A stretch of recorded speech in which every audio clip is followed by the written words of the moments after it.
family. Shabbat Shalom. Parashah Shemini is divided into 3 sections. The Kohanim began their priestly ministry. The unauthorized fire, hence the death of Aaron's sons, Nadab and Abihu. And the Kashrut laws, what to eat and what not to eat. Leviticus 9:24 says, 23 to 24 says, Moses and Aaron then went into the tent of meeting. When they came back out and blessed the people, the glory of Adonai appeared to all the people. Fire came out from the presence of Adonai and devoured the burning offerings and the fat on the altar. When all the people saw it, they shouted and fell on their faces. What a powerful thing to see at that specific moment. Let me lift up my paper here. Just when Aaron and his sons are started to serve God in the tabernacle, we learn that his 2 elder sons offered a strange fire before God, which he commanded them not, and they died. Right then and there, before God. Just like that. God consumed them. I cannot even imagine the pain of a parent, the high priest, losing no one but 2 of his children, his elder. This is just a tragedy. Still, God is teaching us that he is establishing boundaries between the holy and the unholy. Bnei Israel has the obligation to accept and abide by the word of God. As difficult and unreasonable as this may sound to all of us, back then and today, the Kohanim are expected to do their job without any distraction. Nadab and Abihu were zealous. And instead of praising them because of this beautiful fire that they're bringing to God, they were consumed. Or perhaps they both were intoxicated, doing exactly of what God called them to do. Aaron and his sons Eleazar and Ithamar were not permitted to mourn the death of Nadab and Abihu, as priests and servant in the tabernacle and the people of Israel. They had to put their feelings to the side. Mourning was not allowed in the tabernacle because the tabernacle represented God's dwelling place. Aaron and his surviving sons had to choke the pain and continue with their service. We all may have had a taste of it. All of us. When an immediate family member passes, and then we have to sit Shiva.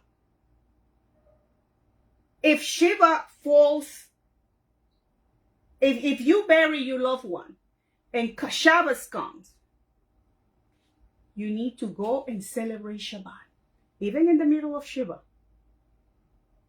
You fix yourself, you rejoice on Shabbat because Shabbat is Shabbat. So more or less kind of relate. When we go to the house of God, we are rejoicing, we are cheering, we are happy. The mourners continue to sit Shiva just as Shabbat ended with Havdalah. They continue with the Shiva. Unless the 7th day of Shiva falls on Shabbos, they end the Shiva an hour before sunset on Friday. So before they light the candles, and the 7th day is Shabbat, they're done with Shiva. The same when the high holidays. Any high holidays, if somebody passes during Rosh Hashanah, so and it's Shabbat at the same time, and you have a longer holiday, all those holidays you don't sit Shiva. You sit the rest of the days, the remaining days. But you count since the day you bury your loved one as sitting Shiva. In any case, I bring this up because I cannot even imagine the pain of a parent having commanded not to mourn, to keep doing the work. So we can relate. And my pain is always with Aaron and his other two sons, as they have to continue serving God. In this same parasha, we learn about the good things that we can delight ourselves with and that we can eat. And God clearly tells us the things that we cannot eat. Simple like that. Leviticus 11:2 says, "Speak to Bnei Israel, saying, these are the living things which you may eat among all the animals that are on the earth." According to the parasha, we're permitted to eat the meat of animals, but are restricted as which animals are acceptable. We're allowed to eat only those mammals that have completely split hoof and chew their cud. We cannot eat the camel or rabbit or the pig, for example. These are prohibited. Even though they have a split hoof, they do not chew their cud.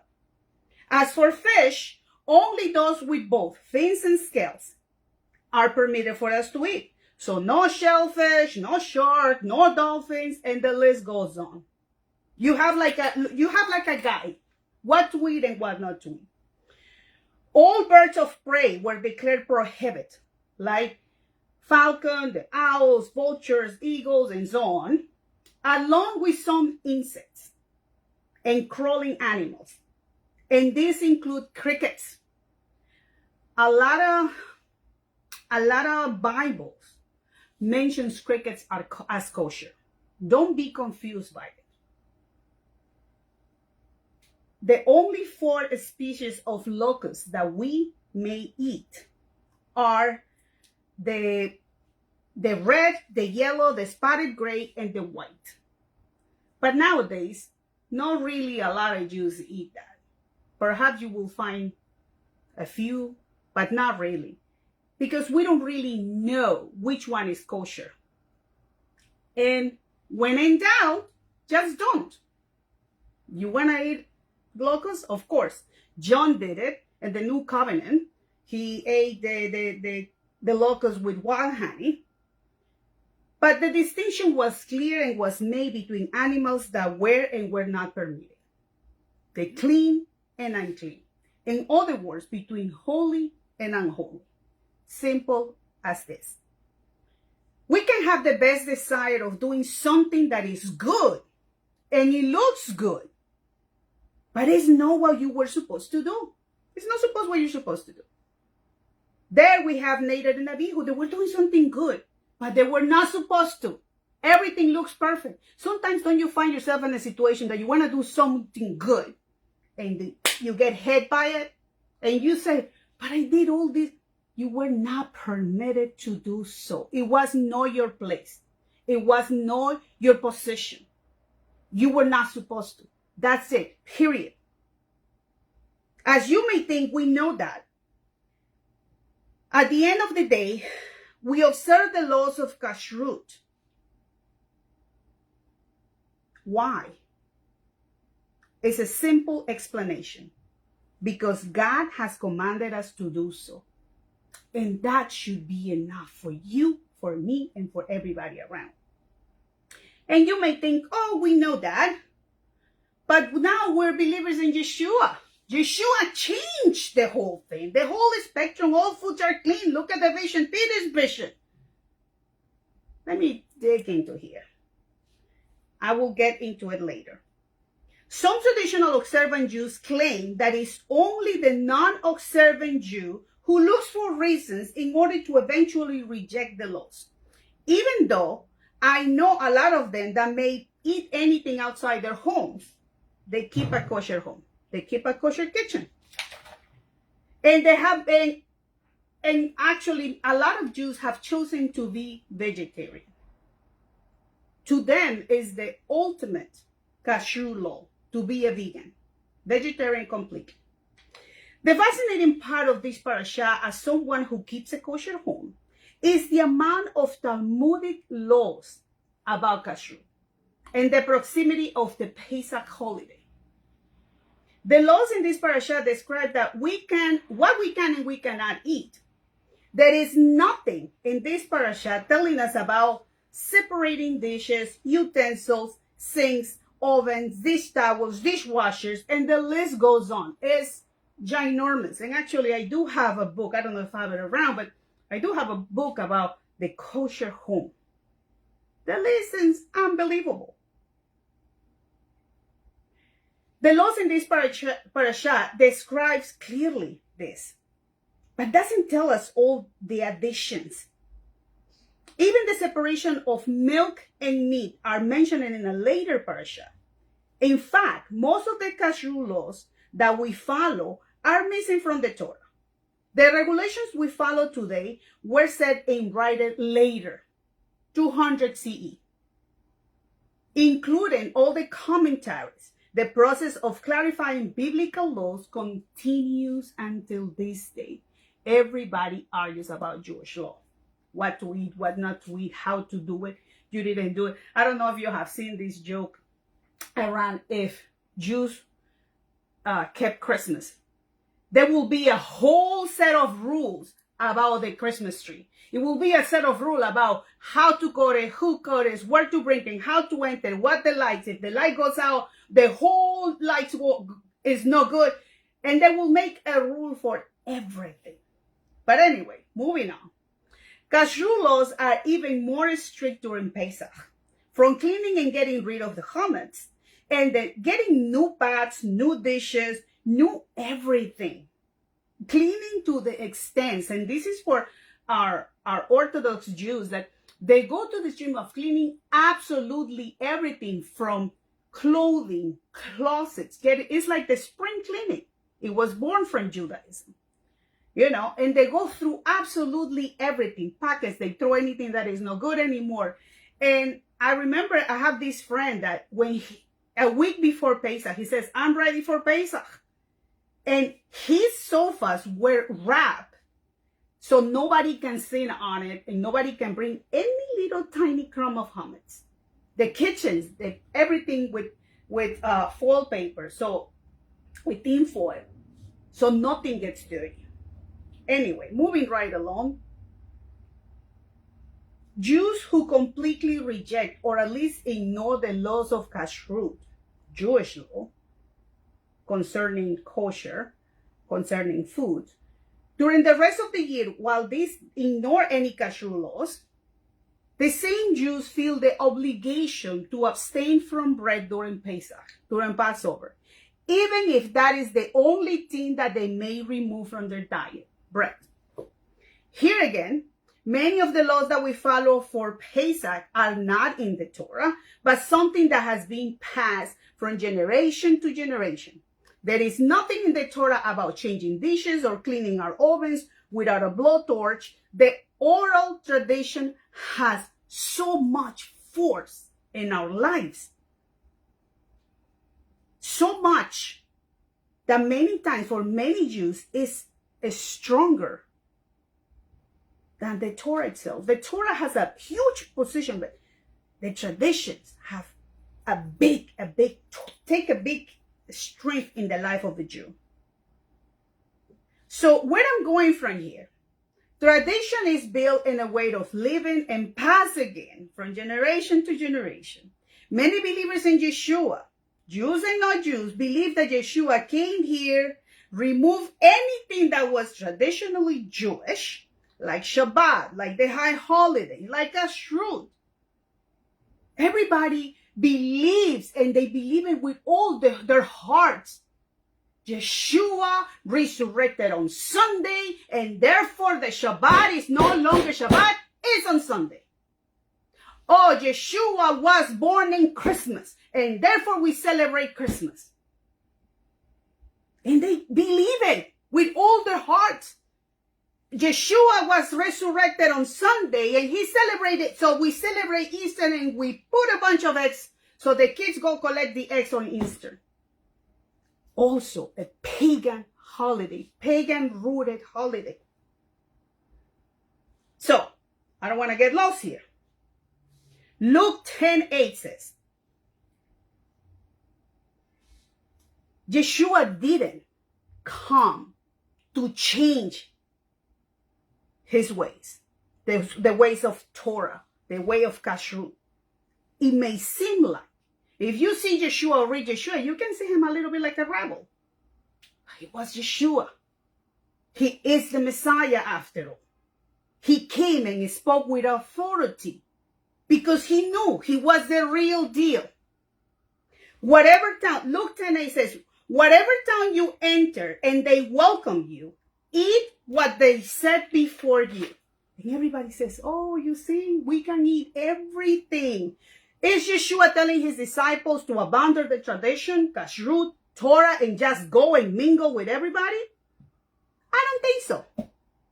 Yeshua is preparing his disciples to leave everything behind in any place that they may have to go and stay and to accept the hospitality offer so they can continue sharing the good news. Luke 10:4-7 continues, says, do not be burned with money, with a money belt, travel bag, or shoes, and do not greet anyone along the way. Whatever home you enter, first say, Shalom be on this home. If a son of Shalom is there, your Shalom will rest on him.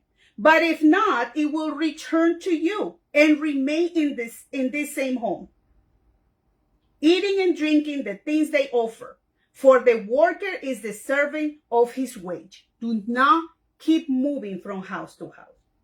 Yeshua nor his disciples had any concern about the food that they were going to eat. Why? Because it was properly prepared. Yeshua had already told his disciples where to go. He specifically told them to avoid Gentiles and Samaritans' home. Therefore, food was not an issue here. Matthew 10:5-6 says, Yeshua sent out these 12 and ordered them, do not go to the Gentiles and do not enter into any Samaritan town, but go instead to the lost sheep of the house of Israel, to the lost sheep of the house of Israel. In the late second period, temple period, various sects of Judaism had different standards regarding dietary laws, Kashrut. For example, some religious Jews attempted to eat their meals while in a state of Levitical purity. And those who prepared their meals also had to abide by the same standards. Otherwise, they wouldn't eat it. They wouldn't eat the food. And that you can see until this day. Any person, if you know any Orthodox Jew, they won't eat in a house that is not from another observant Orthodox Jew. They know they keep kosher. Even if you bring them a dish that says it's kosher, they have to check, verify code and everything to make sure that that's kosher. And look where it's served. If it's a new plate, even the thing if it's kosher or not.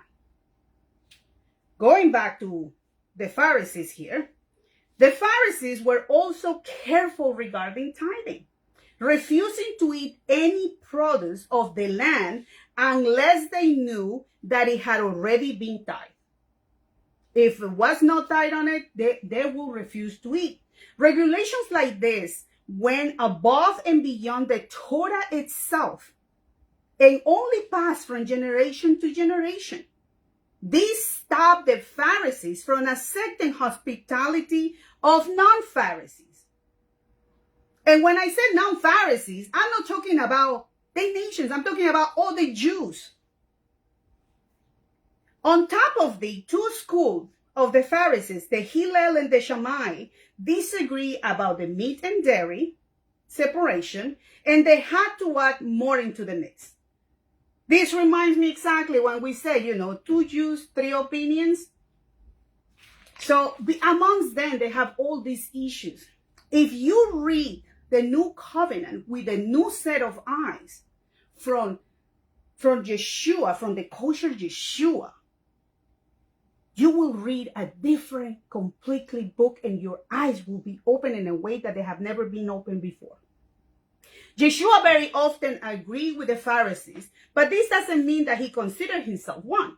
Still, he operated in a broad sense within that tradition.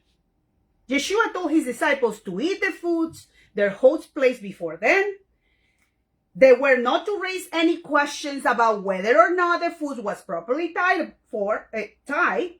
or if the food that they were about to eat complied with Jewish standard of mixing milling meat, unclean animal, improperly slaughtered, the disciples could consume anything. Because why? Why? Because Kashrut laws were applied.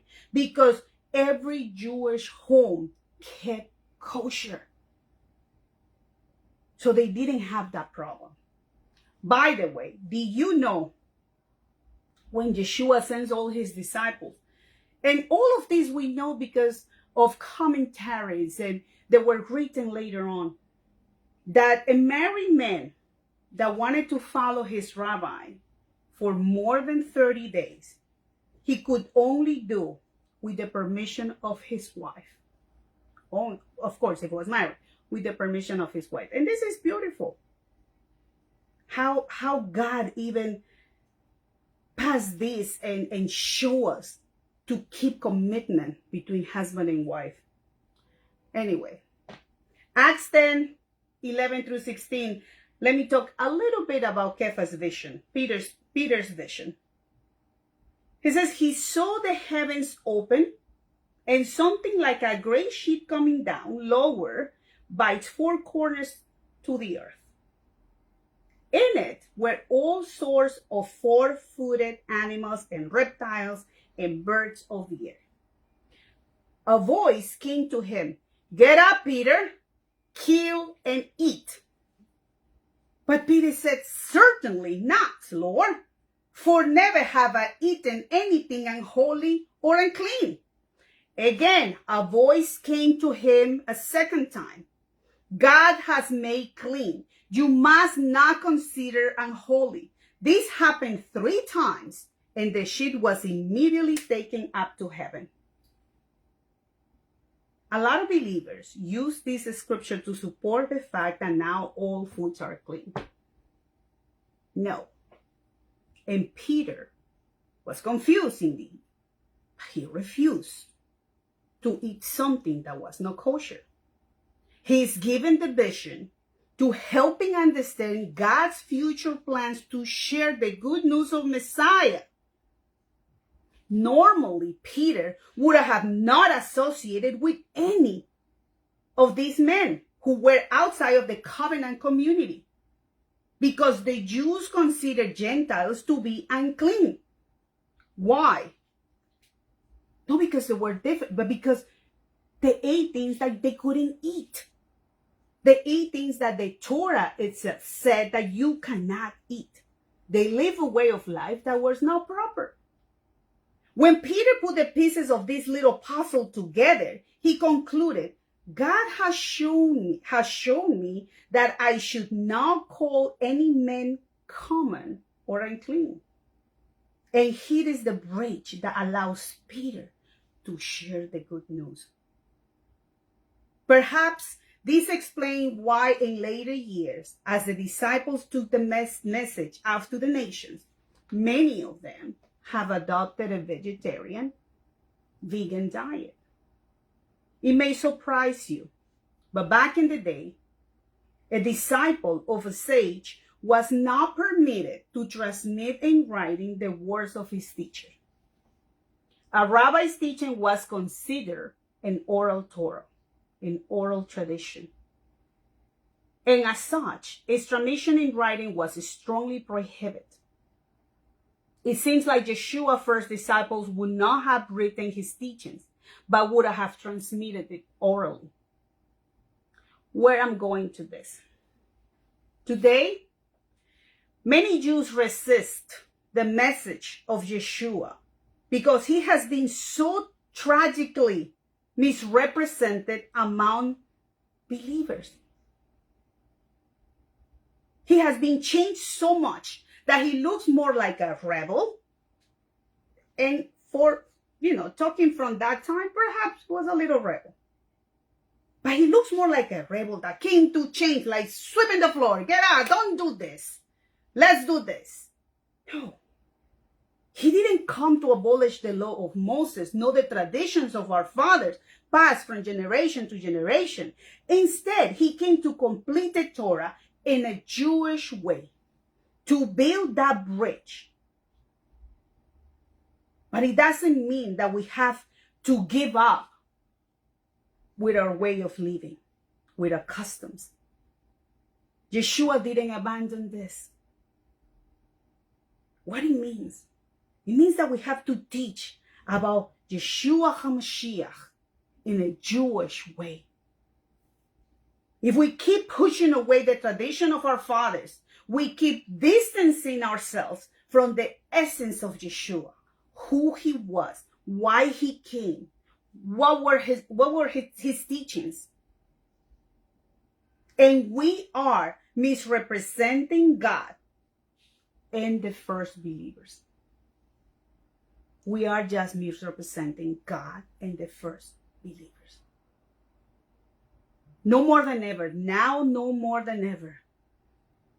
We keep not only acknowledging Yeshua,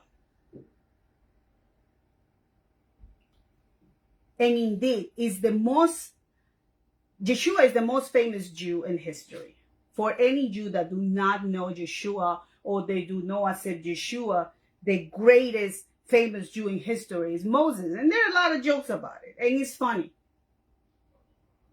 But the greatest Jew in history we know is Yeshua. He came and changed everybody from the core, brought pagan people to believe in him and believe in, in his ways.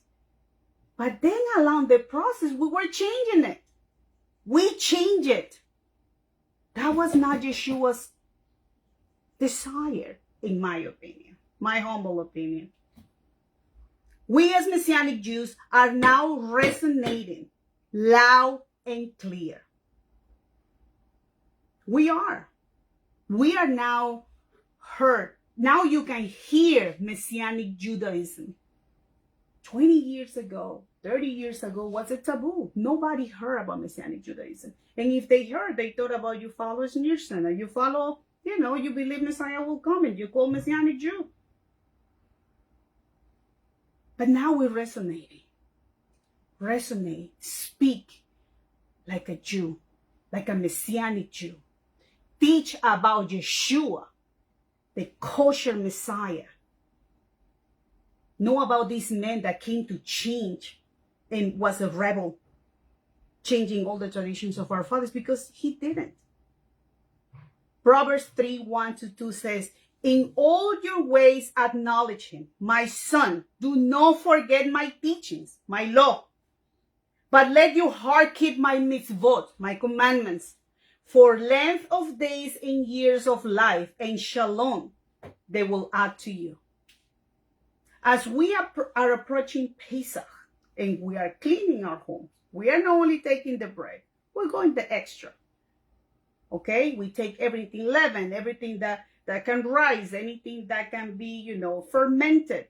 We take it out for 7 days, 8 days. Take it out. Don't only take the leaven from your houses, but take the leaven that is in your heart. Take the leaven that is in your head. Because we have seen a lot of believers that are stubborn until this day. And they don't want to read or open their eyes to see who Yeshua HaMashiach was while he was on earth and how he lived.